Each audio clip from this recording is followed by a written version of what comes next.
이제 우리에게 주시는 살아계신 하나님의 말씀은 신약 누가복음 19장 41절로부터 46절 말씀입니다. 신약 130면에 있는 누가복음 19장 41절부터 46절 말씀입니다. 말씀을 봉독할 때 살아계신 하나님께서 역사하셔서 우리 영과 혼과 관절 골수 쪼개기까지 우리 마음의 병, 육신의 병, 코로나19의 병도 고치시고 여러분에게 은혜와 복을 주실 줄 믿고 경청하시기를 부탁드립니다. 가까이 오사 성을 보시고 우시며 이르시되 너도 오늘 평화에 관한 일을 알았더라면 좋을 뻔하였거니와 지금 내 눈에 숨겨졌도다.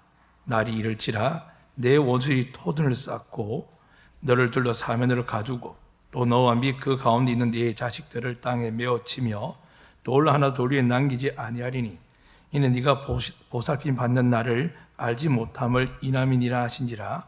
성전에 들어가사 장사하는 자들을 내쫓으시며 그들에게 이르시되 기록된 바 내 집은 기도하는 집이 되리라 하였거늘 너희는 강도의 소굴을 만들었도다 하시니라. 아멘. 할렐루야. 여러분이 이렇게 예배당에 나온다는 거 기적인 걸 믿으십니까?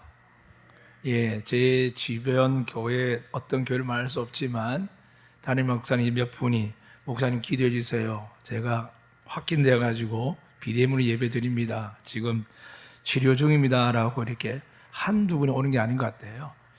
하물며 많은 분들이 많은 어려움을 겪는 사실입니다. 그리고 오늘 장로님이 기도하셨지만 경북 울진에 있는 그 북면 두천리 산 154에 시작된 산불이 지금 열흘째 되는데 어제 보고할 때 그랬습니다. 주 산불이 이제 잡혀간다고요. 열흘 이상 불이 났는데도 불구하고 불을 잡지 못하다 큰 불을 다 잡았다 합니다. 그런데 오늘 비가 내리면 그렇게 기자가 이렇게 브리핑을 합니다. 완전하게 꺼질 수 있을 것 같다라고 이야기합니다. 사람은 열흘이 아니라 비가 내리지 아니하면 끝날 수가 없습니다. 우리 인생에도 많은 이런 바람들이 불들이 일어납니다. 전염병도 그 중에 하나이고 정말 감당할 수 없을 만큼 이제는 정말 땅에 묘실할 만한 땅에 묻을 수 없을 만큼 많은 사람들이 죽어가는 우크라이나를 볼 때 저 같은 세대는 역사적 공부해서 알지만은 제 이후의 아이들 세대들은 6.25의 참상을, 전쟁의 참상을 잘 모릅니다. 어릴 때부터 방공포사거리고 6.25 때면 영상을 보고 시를 적고 글을 짓던 저희들에게 그게 새겨져 있지만 요즘 아이들은 전쟁을 잘 모릅니다. 그러나 지금 전쟁이 일어나면서 각 대사관 앞에서 우크라이나를 위해서 사람들이 평화를 이야기하고 러시아에게 전쟁을 멈추라고 이야기하는 모습을 보게 되면 아마 나이가 어린 젊은이들도 어린아이들도 이제 점차적으로 전쟁의 무서움을 보고 있습니다. 이 세상에 지금 전염이 가득하니 2년하고도 지금 3개월이며 또 한 지역에 전쟁이 있었지만 여러분 아시는 것처럼 소말리아 가게 되면 끊임없이 해적들이 사람을 죽이고 빼앗고 수많은 아프리카 땅뿐만이 아니라 중국과 많이 알려지지 않은 땅에서 기근과 재앙과 수많은 박해로 특히 예수님 이후로 죽는 사람들이 상당히 많습니다. 그런데 불구하고 이 전쟁이 언제쯤 끝날까? 또 이 전염병이 언제쯤 끝날까라고 생각할 때 생각하기도 힘든데 가깝게 점점점 다가오는 겁니다. 얼마 전에 대한민국 인구가 5천만을 보면은 10%는 이제 된다고 했는데 제주 땅도 이제 67만 명 이상 되는데 10%가 이제 넘어가기 시작합니다. 그리고 매일 제주도는 인구 대비에 비해서 발생 숫자가 엄청 많습니다. 국가에서는 그냥 개인적으로 해결하라고 할 수밖에 없는 어려운 지경에 놓였습니다. 그럼 도대체 누가 이 일을 해결할 수 있겠습니까? 이 고통 아픔을 누가 자유롭게 할까요? 오늘 예수님께서 본문에 그렇게 기록되어 있습니다. 성을 보시는데 우셨더라 되어 있습니다. 예수님께서 딱 두 분 우시는 걸 기억할 겁니다. 한 번은 자기 친구 나사로의 죽음 때문에 우셨습니다. 또 한 번은 사람은 아니지만 예루살렘 성을 보고 우셨습니다. 왜 우셨냐면 이 성이 예루살렘의 뜻이 뭐냐 하면 평화를 볼 것이다 라는 뜻의 이름을 가지고 있는데 지금 그 평화를 볼 때가 아직 멀었는데 먼저 임할 것이 전쟁의 재앙으로 이스라엘이 예루살렘이 패망하는 것입니다. 우리에게도 이런 일들이 일어난 적이 있습니다. 특히 제주 땅에도 감당지보다 4.3 사건으로 인해서 누가 어렵고 나쁜지를 사람들 아직도 논쟁하지만 하나님은 아실 겁니다. 누가 고통당하고 고난당하고 억울하게 죽었는지. 그러나 사람들이 아무리 이야기를 하고 별명을 하지만 할 수 없는 게 지금 제주 땅의 큰 아픔입니다. 그렇지만 이 아픔이 우리에게만 있는 게 아니라 전 세계에 다 있습니다. 그리고 전 세계 그 가중을 따진다면 우리가 아무리 지금 힘들다 그래도 우크라이나보다 나을 수 있겠습니까? 저 아프리카 빈민보다 나을 수 있겠습니까? 자유를 찾아 떠나는 저 지중해 리비아 같은 땅에 수많은 많은 사람들이 지중해를 건너다가 한 해 2만 명 이상이 수장당해 죽는 그 고통을 누가 알겠습니까? 근데 우리는 아무렇지 않은 듯 살아갑니다. 저는 그때마다 생각을 합니다. 하나님 나라가 없다면 너무너무 억울하고 힘들 것 같습니다. 예전에 참 부잣집에 태어났으면 좋겠다. 인자하고 덕목 있는 부모 밑에 자랐으면 좋겠다.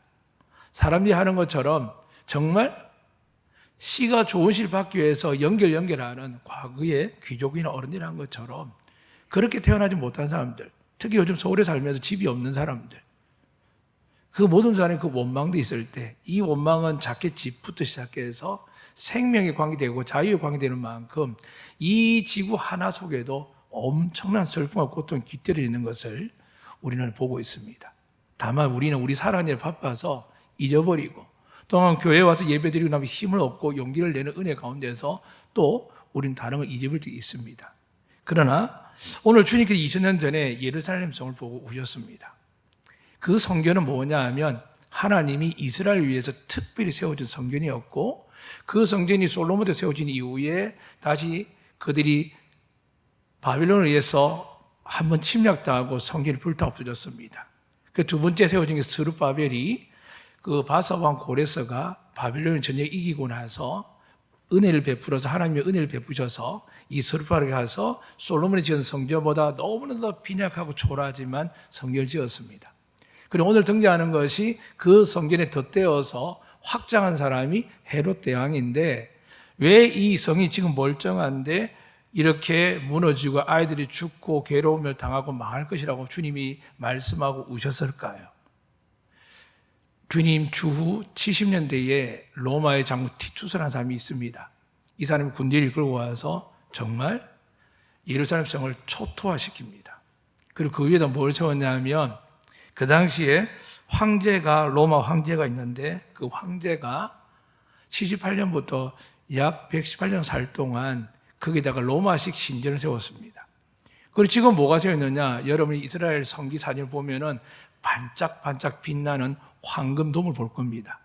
정말 예루살렘 성전에 가장 빛나서 거룩한 성전이라 생각할 수 있는데 그것은 이슬람의 사우디 시대 때 약 기원 후, 그러니까 약 예수님이 태어나신 이후에 7세기 때에 그것에 이슬람의 신전이 세워진 겁니다. 그리고 이스라엘 사람 지금도 그 성을 찾기 위해서 기대하는데 이유가 뭐냐 하면 이사야서의 56장 7절에 그렇게 기록되어 있습니다. 내가 곧 그들을 나의 성산으로 인도하여 포로로 잡혀가고 망한 이 민족을 향하여 이사야가 예언을 하는 겁니다. 그들을 나의 성산으로 인도하여 기도하는 내 집에서 그들을 기쁘게 할 것이며 그들의 번제와 희생을 나의 제단에서 기꺼이 받게 되리니 이는 내 집은 만민이 기도하는 집이라 일컬음이 될 것이니라. 이사야가 여러분 아시는 것처럼 하나님께서 예언한 선지자입니다. 그 선지자의 시기는 700년대 600년 사이에 사는 선지자입니다. 이 선지자가 그렇게 하나님의 은혜를 지금 적에게 배해서 포로를 끌려간 상태 속에 있는 이들을 향하여 그의 민족을 향하여 이렇게 위로하는 예언을 했습니다. 얼마나 기대했겠습니까? 그런데 이사야 뒤에 나오는 예레미야는 선지자가 또 뭐라고 이야기하냐면 이스라엘 백성들이 하나님의 말씀에 돌이키지 않으니까 이렇게 이야기합니다. 예레미야 7장에 있는 말씀입니다. 너희는 이것이 여호와의 성전이라 여호와의 성전이라 여호와의 성전이라 하는 거짓말을 믿지 말라. 너희가 만일 길과 행위를 참으로 바르게 하여 이웃들 사이에 정의를 행하며 이방인과 고와 가부를 압제하지 아니하며 무지한 자의 피를 이곳에 흘리지 아니하며 다른 신들지를 따라 화를 자초하지 아니하면 내가 너희를 이곳에 살게 하리니 곧 너희 조상이 영원 무궁토로 준 땅이니라 되어 있지만 하나님께 뭐라고 되어 있냐면 10절 이후에 이렇게 이야기합니다. 내 이름을 일컬음을 받는 이 집에 들어와서 내 앞에 서서 말하기를 우리가 구원을 얻었나이다 하느냐. 이는 이 모든 가정한 일을 행하려 함이로다. 내 이름을 일컬음 받는 이 집이 너희 눈에는 도둑의 소굴로 보이느냐. 보라, 나 곧 내가 그것을 보았노라. 여호와의 말씀이니라 하고 있습니다. 그러니까 하나님이 지은 집이셨습니다. 그리고 사사들이, 선지자들이, 많은 주의 거룩한 자들이 그 뜻을 받들어서 솔로몬 시대뿐만이 아니라 무너지면 스룹바벨이, 그리고 헤롯 대왕이 다시 그들 앞에 하나님의 성전을 지었는데, 이사야는 이렇게 이야기했지만 예레미야를 통해서 하나님 뭐라고 이야기했냐면 더 이상 여호와의 성전이라 성전이라 성전이라 3번 말씀하십니다. 말하지 마라. 오늘 제가 제목을 그렇게 했습니다. 교회 하나님의 성전입니까? 우린 교회를 지을 때마다, 봉헌할 때마다, 모든 교회, 제가 어릴 때 성전 봉헌할 때만 들은 게 그 이야기며, 목사도 참여하고, 들이 기도하러 참여할 때도 이 내용을 가지고 이야기가 참 많습니다. 그런데 정말 하나님께서 이스라엘 세운 성전에 대해서도 성전에 이야기하지 말라는 이유를 앞에 간단히 말씀드렸습니다. 거짓말하고, 살인하고, 악독을 행하고, 고아나 가부나 이방인을 핍박하고 박해하고 돌보지 않는 자들이 교회에 와서는, 성전에 와서 이렇게 기도합니다. 하나님 감사합니다. 구원받았습니다. 라고 찬양하며 나갔는데 하나님은 그거 너희 생각이다 라고 이야기합니다. 얼마나 무서운 이야기입니까? 이 무서운 이야기 있으니까 이스라엘이 바벨론에서 망하기 전에 먼저 북이스라엘이 아시라에 망합니다. 그 다음에 하나님의 전통성을 이끌어가는 다윗의 유대의 계보가 있던 오늘 남유대가 이제 바벨론에서 완전히 망합니다. 그리고 나서 포로가 돌아가서 성전을 건축하고 준비할 은혜를 누렸지만 또다시 그들은 어떻게 되느냐, 로마 시대에 가서 완전히 불타고 사라지고 그 자리에 로마식 신전이 약 수십 년을, 그리고 7세기 이후부터 지금까지는 이슬람 신전이 그대로 있습니다. 그래서 지금 이스라엘 백성은 그 예루살렘 성을 이스라엘의 사원이 지어진 그것을 바라보며 통곡합니다. 그리고 이 성전의 의미를 주님께서 바라볼 때 위로도 없고 평화도 없는 이 땅, 곧 망하게 될 땅을 보면서 예수님께서 눈물을 흘리십니다. 사랑하는 여러분, 우리 교회는 어떨까요? 제주도의 정통교회가, 제가 말하는 정통교회 가운데 정확하게 설립된 교회가 500교회 정도 됩니다. 그리고 미자리 교회, 홈스쿨부터 시작해서 수많은 이름 모를 교회들, 은퇴하신 분들, 젊은 아이들이 와서 선교사님 들어와서 엄청나게 이름 모를 교회들을 저마다 세워놓고 있습니다. 그리고 저마다 뭐라고 할까요? 하나님의 성전이라고 이야기할 겁니다. 대한민국에도 우리 통합적 교단마다 2만 개가 넘는 교회들이 있습니다. 오늘 예배드리면 뭐라고 할까요? 하나님의 성전이라 선포하고 하나님의 임재한다고 이야기할 겁니다. 그게 사실일까요? 성경에 보니까 그건 아니라고 분명히 이사야서에서 예레미야에서 이야기를 합니다. 그러니까 결국은 문제가 해결되지 않는 교회입니다. 겉으로는 교회가 부흥하고 성도가 많아지고 돈이 많아졌는데 지역사회 다르지 않고 성도의 마음은 여전히 피폐하고 지금 불이 났는데 불구하고 불을 끌 수 없어서 결국은 오늘 비 내릴 때까지 기다릴 수밖에 없고 그 사이에 소방관들이 죽고 수많은 공무원들, 군인들이 탈진하고 쓰러지고 더 그뿐이겠습니까? 2년 4개월 때 시키도 다 했지만 나라가 최선을 다해도 여러분과 제가 또 공무원들이 의료진 최선을 다해도 결국은 이거는 일반적으로 받을 수밖에 없는 상황으로 자꾸 가는데 혹시나 이 병이 그냥 지나가는 감기 정도가 아니라 나도 죽을 수 있겠다라는 두려움을 주는 병이기도 하기에 나라도 완전하게 풀지 못하고 개인들도 괜찮다고 이야기하지만 풀지 못하게 됩니다. 왜 이런 생각이 되었을까요? 사랑하는 여러분, 이건 성경에 기록되어 있습니다. 제가 읽어드릴 테니까 여러분 귀 기울여서 듣기만 하시면 됩니다. 하나님께서 다윗의 소원을 들으셨습니다. 다윗이 성막 가운데 있는 하나님의 언약궤를 보면서 너무 마음이 불편했습니다. 자기는 좋은 집에서 종을 먹고 마시고 하는데 그 하나님께 기도합니다. 하나님, 하나님을 위해서 제가 성전을 짓고 싶습니다. 하나님은 한마디 그러십니다. 잘했다지 않고 안 된다 그럽니다. 이유는 간단했습니다. 네 손에 피가 너무 많이 묻었다는 겁니다. 다윗은 은혜를 받아서 하나님의 능력으로 골리앗을 죽였고 골리앗을 목을 자를 만큼의 어린아이지만 단호하고 담대하고 힘이 있었습니다. 수많은 전쟁에 이겼습니다. 근데 하나님 뭐라고 하시냐면 나는 거룩하니 피 묻은 손을 지을 수 없다는 겁니다. 억울하겠지만 여러분 기억하셔야 됩니다. 한남 목동으로 부모에게 버림받은 아이가 왕이 되었는데 성전을 못 지나고 나한테 왜 그러십니까? 말할 수 있겠습니까? 여러분, 지금 코로나 안 걸린 사람들이 코로나 걸린 사람들이 얼마나 은혜를 받고 있는데 지금 경부울주에 시작된 그 산불이 지금 자그마치 10일 동안 계속 진행되고 있는데 우크라이나에 전쟁이 나서 지금 많은 사람들이 묘지가 없을 만큼 묻을 자리가 없어 죽어가는데 그 속에는 아이들이 있고 산모도 있고 우리의 부모 같은 분, 남편 같은 아내 같은 사람들이 죽어가고 매장되는데 우리는 지금 괴롭습니다, 힘듭니다라고 이야기할 수 있겠습니까? 하나님 눈을 갖지 아니하면 우리는 그것을 나의 세계에 갇혀 삽니다. 그래서 기독교관을 세계 가치관 속에서 가장 유일하게 믿음의 사람들은 기독교 가치관을 가립니다. 이 기독교 가치관은 뭐냐면 하나님의 눈으로, 그 눈이 바로 말씀이기 때문에 말씀을 통하여 세상을 바라보고 문제를 바라보고 문제를 푸는 방법을 찾는 겁니다.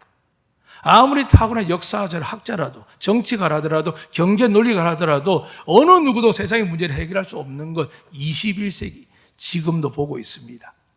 사랑하는 여러분, 여러분 문제 없습니까? 여러분 두려움 없습니까? 이 시간 여러분 그 모든 것들 하나님의 아들 예수 믿는 자들에게 하나님의 은혜와 복으로 베풀어 주실 줄로 믿습니까? 믿습니까? 믿으시기 주의 이름 축복합니다. 이제 우리의 전제는 뭐냐면 하나님 아들 예수를 믿기 때문에 여러분과 저는 그 약속의 말씀을 믿는 자 주신 복을 받게 될 줄로 믿습니다. 자, 저를 따라서 팔을 벌려서 비록 허물도 많고 죄도 많고 여전히 해결하지 못한 것 때문에 우리 마음에 양심이 찔릴 때도 있지만 예수님 나의 죄를 위해 죽으셨고 우리 죄를 기억 찾지 아니하시고 우리 죄를 사하실 뿐만 아니라 허물을 사하시고 죄악을 가려주신 그 하나님께서 우리에게 영원토록 축복의 말씀을 선포하셨습니다. 바로 예수 믿는 여러분 저에게 주신 은혜의 약속의 말씀을 믿고 저를 따라 선포하겠습니다. 여호와는 우리에게 복을 주시고 우리를 지키실 원하며 여호와는 그의 얼굴 우리에게 비추사 은혜 베푸실 원하며 여호와는 그의 얼굴을 우리에게 향하여 드사 평강 주시를 원하노라 할지니라 하라. 아멘. 하나님 우리를 지키시고 은혜를 베푸시고 우리에게 평강 주실 줄로 믿으시기를 주의 이름으로 축복합니다. 왜 이걸 주실까요? 왜 우리에게 이걸 주실까요? 이스라엘 역사를 보면 단 한 번도, 물론 그들이 하나님의 반항도 하고 엉뚱한 짓 했지만 우리 민족보다는 훨씬, 세계 어느 그 민족보다 훨씬 하나님을 사랑하고 하나님을 순종하지 않았습니까? 그는 하나님의 특별한 장자의 민족이었거든요.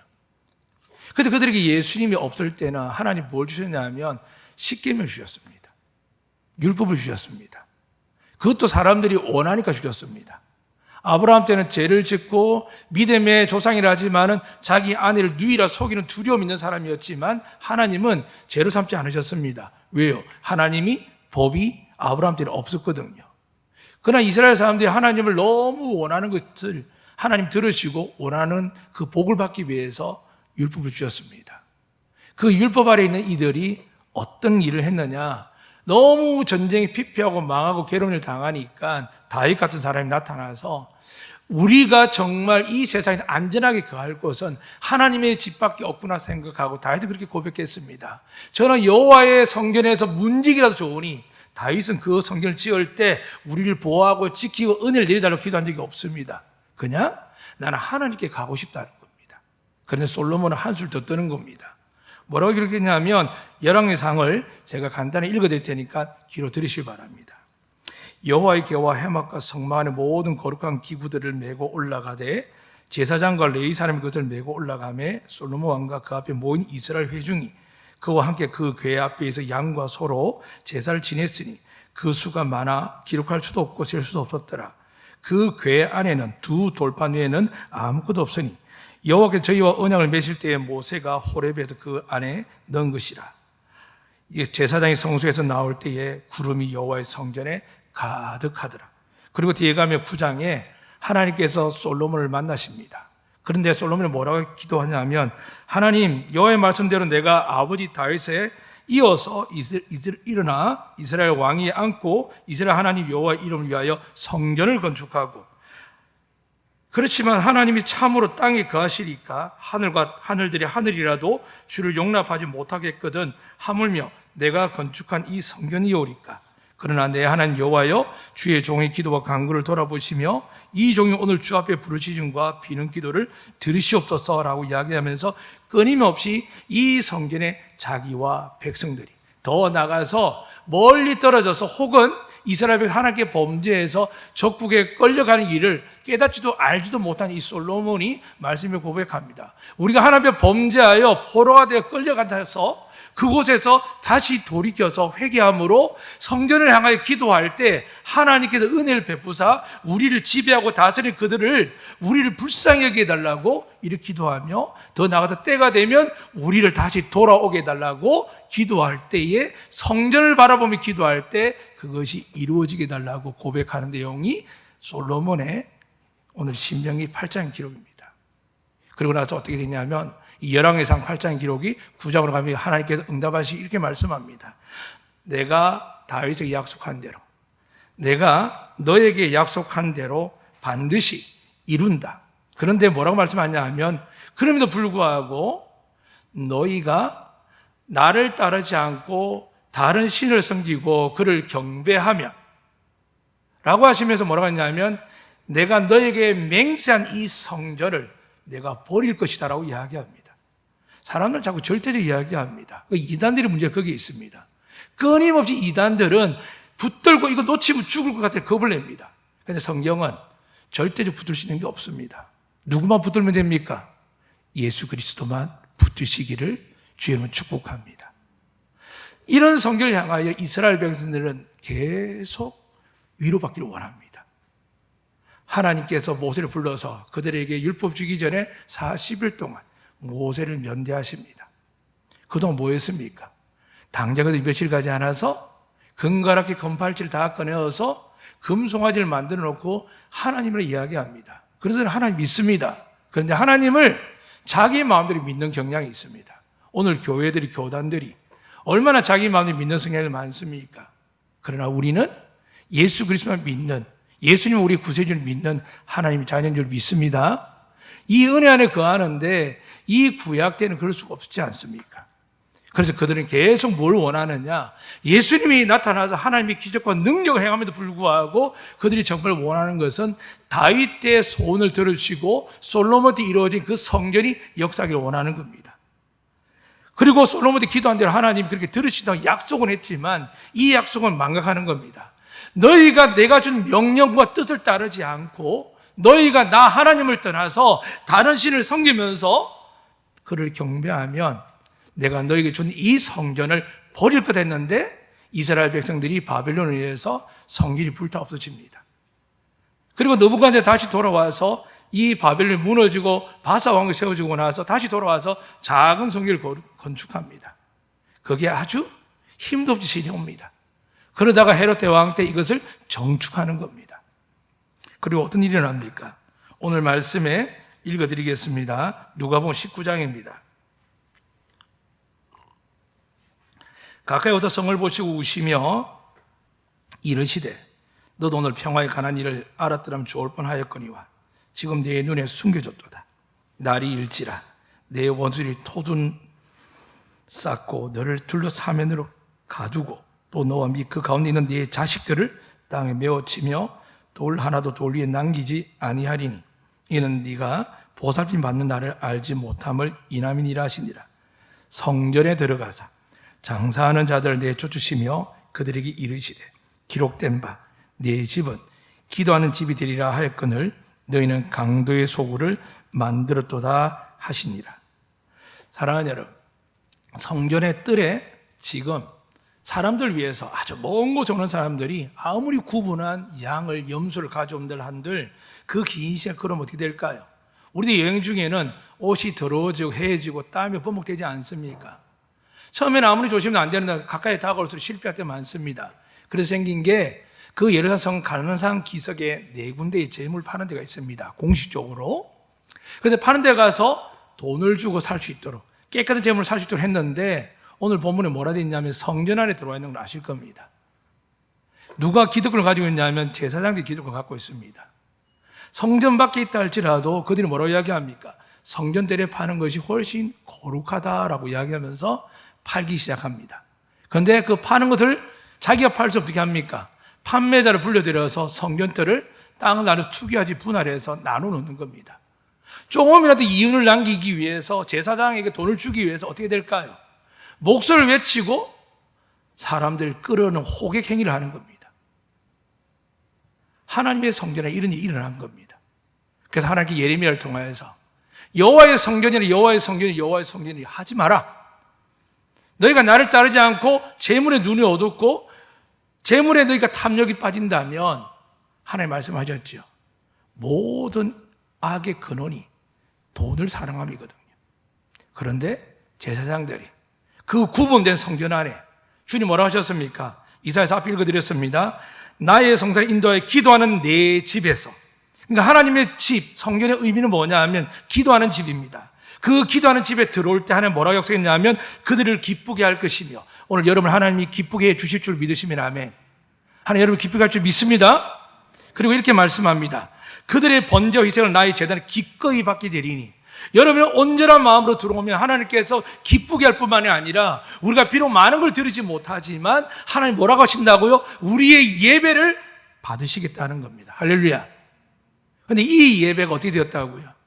예수님 시대에 그 예배를 드리는 것이 아니라 기도하는 공간에 장사꾼이 들어오는데 그걸 허락할 사람이 누굴까요?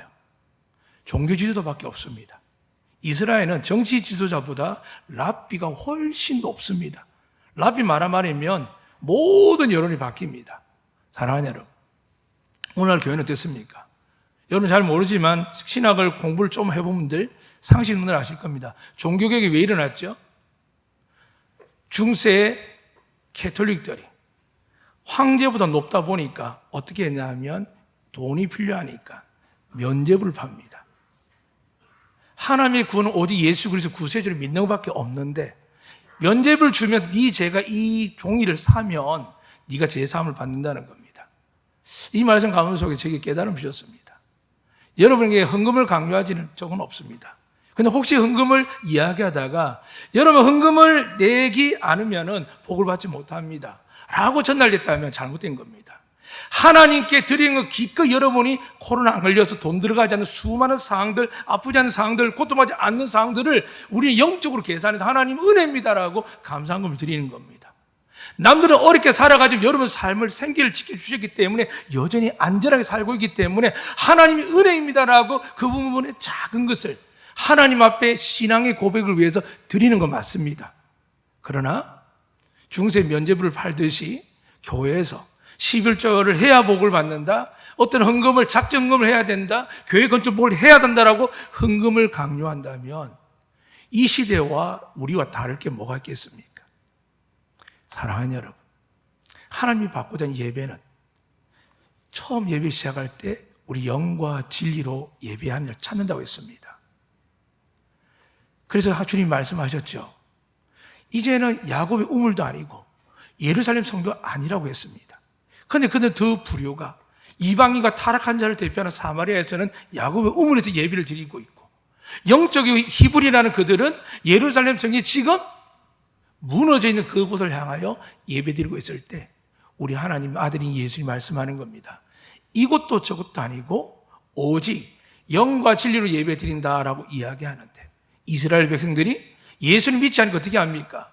지금도 통곡의 벽에 서서 거룩한 성전이 있는 그 자리에 이슬람의 사원이 그를 바라보면서 통곡하고 애통합니다. 달라질까요? 절대 안 달라집니다. 그들은 말씀을 잘못 알고 있습니다. 주님 말씀하셨죠. 그들 대적하는 이스라엘 바리새인들 향하여 이렇게 이야기합니다. 이 성을 허물어라. 내가 3일 만에 내가 다시 세울 것이다 합니다. 사람들은 못 알아들었죠. 예수님은 예루살렘 성에 임재하는 여호와 샴마의 하나님이 아니라 바로 하나님이셨기 때문입니다. 그 하나님께서 우리 죄를 위하여 너희가 죄를 통회하고 자복하고 제물을 바치는 예루살렘 성이 아니라 이제 내가 너희 모두 허물과 죄를 위하여 내가 제물이 되고 내가 대제사장이 될 것인데 내가 너희를 위해서 죽을 것이다. 그리고 너희가 이제는 예루살렘 성도 아니고 어떻게 보면 이 세상의 교회 건물도 아닌 곳에서 너희들이 주님의 마음을 품고 모여 예배 드린다면 그것이 혹은 지금 가정이든 직장이든 차 안이든 어느 곳에든 너희가 마음을 다해서 예배를 드리면 하나님께서 이렇게 말씀합니다. 내가 너의 예배를 받았다. 믿으시면 아멘. 그런데 여기서 우리가 오해하는 게 있습니다. 가끔 우리 장로님 기도하는 분 중에 그렇게 이야기합니다. 모이기를 힘쓰게 해달라고요. 모이기를 피하는 자가 되지 말게 하려고요. 그런데 왜 모여야 될까요? 교제하고 봉사하고 예배하는 다양히 있지만은 결론적으로 말씀드립니다. 왜 모여야 되느냐? 성경에 보니까 오늘 이사야서도 그렇고 예루살렘 성전 지었던 솔로몬의 고백도 그렇습니다. 이곳에 기도할 때 하나님 들어주세요.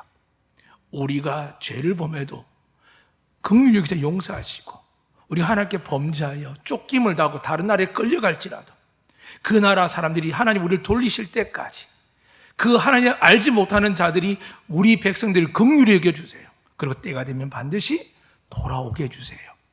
라고 기도하는 공간이 하나님의 성전이었습니다. 사랑하는 여러분, 우리 교회는 하나님의 성전 맞습니까? 날마다 와서 여러분들이 기도하고 애통해하면서 하나님 내 자녀들이 교회를 안 다닙니다. 신앙을 떠나 있습니다. 하나님 내 남편, 내 아내, 내 부모가 말씀대로 살지 못합니다. 이게 궁금하고 기도하는 건지 하나님 교회 부흥되게 해주세요. 하나님 차 좀 사게 해주세요. 성진하게 해주세요. 이게 주 목적인지. 사랑하는 여러분, 주님 말씀하셨죠. 그건 세상 사람들이 구하는 거라고요. 교회가 왜 망했을까요? 하나님의 성전이 솔로몬 때, 스룹바벨 때, 헤롯 대왕 때 왜 망했을까요? 망한 정도가 아니었죠. 그들 눈앞에서 로마 시대는 어떻게 했습니까? 로마 신전을 세워놓고 제우스다 황제다 태양을 달아놓고 하나님의 거룩한 성전에 우상들이 가득했는데 이길 수가 없습니다. 끝난 줄 알았더니 그들이 비참하고 처참하게 여기는 이스마엘의 그 후손들이 이슬람 교도들이 와서 그 땅을 차지하고 사원을 지어버리니까 지금까지 21세기까지 진행되니까 그들 마음이 어떻게 했습니까? 그런데 그들은 잊고 있는 게 있습니다. 이미 하나님이 이 땅에 오셨고 그 하나님이 성전보다 크신 분이신데 성전에 들어온 사람들이 기도를 받는 유일한 하나님이신데 그 하나님이 이 땅에 임재하시고 오시고 우리 죄를 다 사하시고 우리에게 다 이루었다 하시면서 믿기만 하라고 하는데 사랑하는 여러분 코로나19에도 보호받을 줄 믿으십니까? 믿으십니까? 쉽지 않습니다. 저희 큰아들도 직장 준비하다가 확진해도 연락이 왔습니다. 그래서 오늘 파송 예배를 하고 부산을 출근하는데 못 가고 있습니다. 목사 아들이지 않습니까? 제가 기도 때 말씀드렸죠. 목사님들도 지금 그것도 담임 목사님도 확진자 그런 분들 많이 계십니다. 근데 어떻게 보라 생각하십니까? 사랑하는 여러분, 믿으시기를 축복합니다. 그래도 믿으세요. 세상이 어떻게 하든 병거에 되든 믿으시기를 축복합니다. 근데 걸리면 어떡합니까? 노뱀을 바라봐도 어떻게 된다고요? 살리라 되어 있습니다. 걸려도 예수님 바라보고 믿으세요. 그래서 여러분의 그 고통이 상처와 아픔이 다른 사람을 긍휼히 여기는 은혜의 증거가 될 줄 믿습니다. 혹은 여러분 속에 면역력을 몇백 배로 강하게 하사 더 이상 그런 질병에 노출될지라도 걸리지 않도록 하나님 책임져 주실 줄로 믿습니다. 뭐가 두렵습니까? 죽어도 천국 가는데 뭐가 두려워서 자꾸 끙끙거리며 예배 못 드리며 못할까요? 어디서 무너졌을까요? 사랑하는 여러분의 교회가 여러분의 기도의 집이 안 되었기 때문입니다. 과거에 이 한국교회가 전쟁을 통해 어렵고 힘들 때 어떻게 했습니까? 아는 지식도 없습니다. 글도 모릅니다. 그냥 강단에서 목사님이 회개하라면 또 회개를 끄집어내고 기도하고 눈물 흘리고 밤이 새도록 기도하라면 철야했고 금식하라면 금식하고 했습니다. 요즘은 강단에서 며칠 금식하겠습니다 이야기하고 선포할 수 있는 목회자 얼마나 될까요? 본인들도 금식 못하는 게 허다한데 금식이 얼마나 중요한지 아시지요? 이사야 58장 그렇게 기록되어 있습니다. 흉하게 결박을 푸는 게 금식입니다. 그런데 이스라엘 백성 이 바리새인이 어떻게 한다고요? 이것마저도 사람들이 나 기도한다, 나 거룩하게 기도한다, 나 금식한다, 길거리 어귀에 서서 손을 들어서 하나님 향하여 소리하고 성령한테 제일 앞에 서서 소리하는데 어떻게 이야기하냐면 저는 죄인입니다. 제가 부족해도 우리 가정, 우리 민족이 죄악 가운데 지금 압제당하면서 이렇게 기도하는 것이 아니라 저 11조합니다. 감사금합니다. 저 선교합니다. 봉사합니다. 라고 이야기했을 때 하나님이 그의 기도를 듣지 않는다고 하셨습니다. 사랑하는 여러분, 기도는 뭐냐 하면 하나님의 나라와 의를 구하셔야 됩니다. 믿으시면 아멘.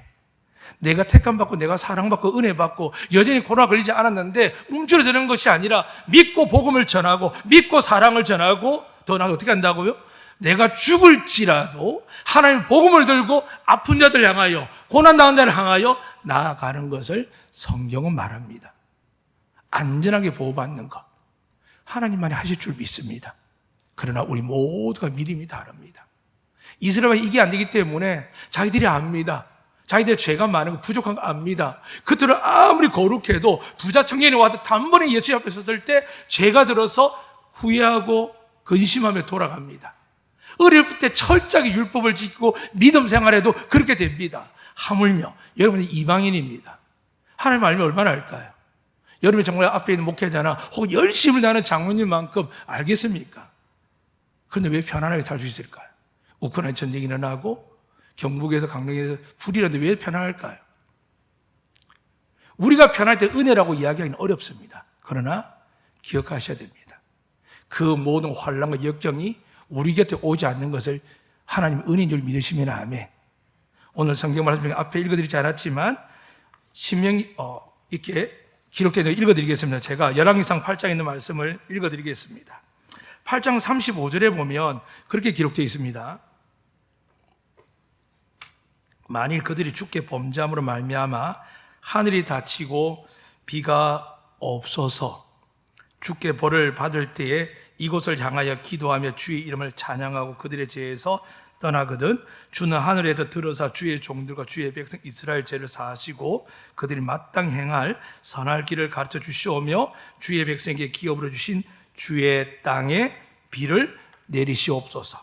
만일 이 땅에 기근이나 전염병이 있거나 곡식이 시들거나 메뚜기나 황충이 나거나 적국이 와서 성읍을 에워싸거나 무슨 재앙이나 무슨 질병이 있든지 막론하고 한 사람이 혹은 주의 온 백성 이스라엘이 다 각각 자기 마음에 재앙을 깨닫고 이 성전을 향하여 손을 펴고 무슨 기도나 무슨 간구를 하거든 주는 계시는 곳 하늘에서 들으시고 사하여 주시옵소서 합니다.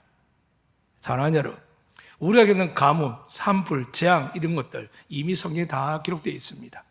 세상은 이론적으로 정치적으로 경제학적으로 모든 환경을 풀어나가지만 아무도 답을 제대로 정확하게 이야기하지 못합니다. 그냥 이론입니다. 이론을 제시할 뿐입니다. 근데 여러분, 아무리 이론이 가까이 와도 해결할 방법이 없지 않습니까? 이번에 비가 올 때 저와 새벽기도 하신 분들 알 겁니다. 주의 예배도 그렇고요. 빠짐없이 비 오게 달라고 기도했습니다. 제주는 비가 안 오면 광학이 들어와서 재밌게 할 수 있습니다. 좋은 축을 갖고 있습니다. 그런데 지금 저기 경북 전라남도부터 시작해서 온 대한민국 비가 오지 않아서 엄청나게 가뭄입니다. 농사 짓는 사람들 마음은 타들어갑니다. 근데 우리는 잘 모릅니다. 마트 가서 돈을 주고 사고 되고 젊은 애들은 정말 택배해서 먹으면 되거든요. 그런데 1년 이상을 정들고 애쓰는 사람들, 수십 년을 농사하는 사람들의 마음은 타들어가고 있거든요. 우리한테 불이 나니까, 집이 타니까, 가축에 축사가 타니까, 아니요.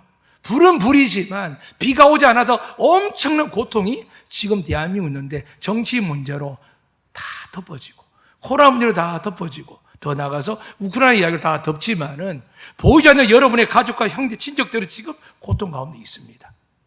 그래서 기도했습니다. 하나님, 비를 내리게 해주세요. 왜 이렇게 기도했을까요?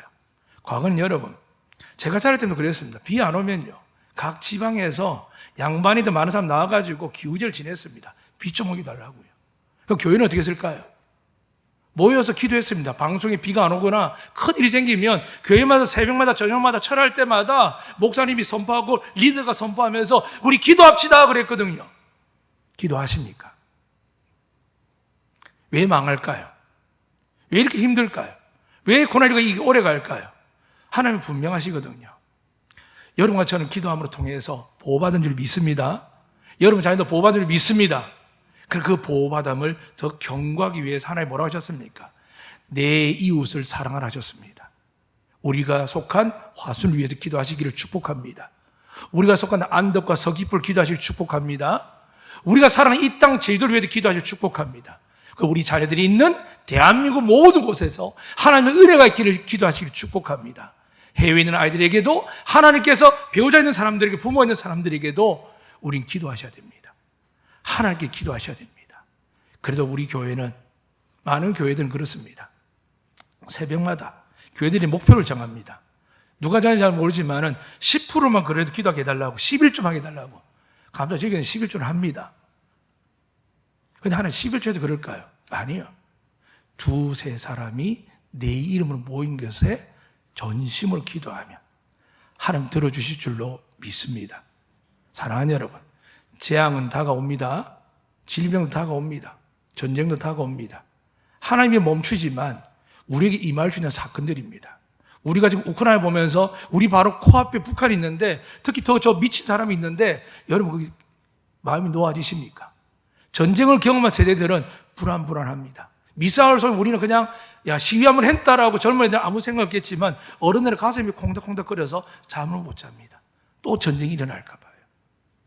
하나님이 지금도 지켜주실 줄로, 지켜주고 계신 줄 믿습니다. 그런데 성경을 보셔야 됩니다. 예수님께서 지금 예루살렘에서 보고 망하는 걸 이야기하는 겁니다. 눈물을 흘리십니다. 왜 예루살렘이 망하고 이스라엘이 망했을까요? 그들이 하나님의 특별한 은혜를 받았습니다. 시내산에서 오직 그들만 받은 언약궤를 받았습니다. 더 나아가서 다윗의 그 믿음으로 말미암아 하나님 솔로몬에게 전 세계 그 나라도 주지 않은 성전을, 하나님 직접 임재하겠다는 그 성전을 받았습니다. 그리고 분명히 선포했습니다. 너의 기도처럼 너와 너희 백성 기도하면 내가 너희 죄를 사하고 전쟁을 이기게 하고 패하고 끌려갈지라도 내가 기억했다가 역사적으로 그들이 1차, 2차 포로들이 돌아온 것을 보게 하는 것처럼 하나님은 솔로몬의 기도대로 다 이루게 주셨습니다. 그리고 약속하셨죠. 너희가 만약 나를 따르지 아니하면 이 성전을 내가 던져버릴 거라는 겁니다. 제가 교회라는 깨달은 게 있습니다. 처음 개척할 때 망한 이유를 잘 몰랐거든요. 저는 교회가 망한다 생각해 본 적이 없습니다. 목숨은 누가 망하게 했냐고. 근데 환경에 대해 어쩔 수 없이 망하고 쫓겨난 적이 있습니다. 학교 때문에 안 한다고 하니까 아무 지분도 돈도 힘도 없고 목사 안수도 안 받은 제가 말기 길이 없고 떠나가는 성도를 잡을 수가 없었습니다. 그런데 그때 깨달았습니다. 수십 년이 지난 지금 깨달았습니다. 그때 그 교회는 새벽 기도를 안 했습니다. 금요 기도도 안 했습니다. 주중에도 기도도 안 했습니다. 그냥 건물에도 교회 이름 붙여놓고 책상 가져와서 갖다 놓고 성경책 비치하고 교회 비전 붙여놓고 그러고 끝이었습니다. IMF가 터졌습니다. IMF 터진 것 때문에 망한 게 아니었다는 깨닫습니다. 하나님이 성경 삼으실 때에는 기도하는 집이라고 만드는 교회가 축복하는 겁니다. 우리 창천에 있는 한 교회를 기억합니다. 법적 소송에 걸려있지만 아름다운 사람들이 관광객들이 옵니다. 그걸 누가 교회라 합니까? 왜 그럴까요? 기도를 안 하기 때문입니다. 멋진 사람이 설계 건축해서 만들었지만 기도하지 않으니까 하나님께 막 쪼개십니다. 거기 나온 분립된 교회가 지금 이 코로나19로 동안 2년 3개월 동안 고생하지만 저 또한 그들을 위로할 수 없는 게 있습니다. 기도는 하지만 새벽 기도를 안 합니다. 철학 기도 안 합니다. 발등에 불이 떠도 안 합니다. 그냥 저는 그렇게 기도합니다. 하나님 불쌍히 주셔서 천국 가게 해달라고요. 사랑하는 여러분, 여러분의 가정이 부흥하기를 원하십니까? 여러분 자녀이 잘 되기를 원하십니까? 그러면 기도의 집을 회복하시고 축복합니다. 더 나아가 우리가 어떤 기도를 주셨습니까? 여러분 말이 틀린 게 아닙니다. 저 집에서 기도합니다. 저 직장 기도합니다. 맞습니다. 제대로 기도하면 하나님 마음에 합한다고 믿으시면 괜찮습니다. 왜냐 하나님께 더 이상 예루살렘을 무너뜨리시고 자신의 몸을 무너뜨리시고 어떻게 하셨습니까? 여러분과 제 속으로 들어오셨습니다. 믿으시면 아멘. 고린도전서 3장 16절에 뭐라고 기록되어 있습니까? 제가 읽어드리겠습니다. 너희는 너희가 하나님의 성전인 것과 하나님의 성령이 너희 안에 계시는 것을 알지 못하느냐. 믿으시면 아멘. 그리고 이렇게 말씀합니다. 누구든지 하나님의 성전을 더럽히면 하나님이 그 사람을 멸하시리라. 하나님의 성전이 거룩하니 너희도 그러하니라. 눈에 보면 예루살렘 성전도 스룹발벨 성전도 헤롯 대왕이 지었던 성전도 다 멸하셨습니다. 그런데 이제 더 나아도 뭐라고 하시죠? 너희 몸이 성전합니다. 어떤 사람요? 내 말이 너희 안에 거하면. 믿으시면 아멘. 그냥 교회 다닌다고 세례받았다고 은혜로 시작할 수 있지만 내가 말씀이 없으면 어떻게 될까요? 근심, 걱정, 염려하는데 세상 이야기 가득합니다. 제 동기 하나가 지금 안식을 맞이해서 열방에 사는데 이야기하다 보면 참 답답합니다. 왜 답답하냐면 너무 맞는 옳은 이야기, 그 사모님 이야기 하는데 저는 자꾸 있는 이야기만 하거든요. 하나님 계신데 설명을 해도 답이 안 됩니다. 그렇게 이야기하면 인간적으로 감성이 메말랐고 이해 못하고 상처를 보듬을 줄 모른다고요. 그렇게 보듬으면 해결이 됩니까?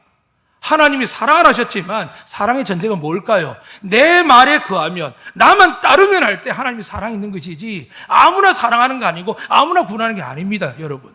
그래서 교회를 구분하시는 겁니다. 저는 안독교 하나님 구분하시고 여러분 구분하셔서 이곳에 보낸 줄로 믿습니다. 절대 두려워하지 마십시오. 복음이 선포되고 예수만 선포되고 하나님만 높이는 교회, 하나님을 주인 삼는 교회, 여러분은 절대 망하지 않습니다. 믿으시면 아멘. 이 은혜 가운데 있는 우리에게 주님이 보여주시는 겁니다. 신령과 진정으로 예배를 찾습니다. 그런데 제가 이사야 56장 읽어드렸죠? 그 예배 드리고 번제와 제물을 받는 집이 어디라고요? 기도하는 내 집에서. 내 집은 만면은 기도하는 집인데 기도하고 기도하는 사람들이 드리는 예물을 받는다는 것이지 그냥 가져와서 옛날 전통에 의해서 부모가 시켰으니까 그것도 귀하지요.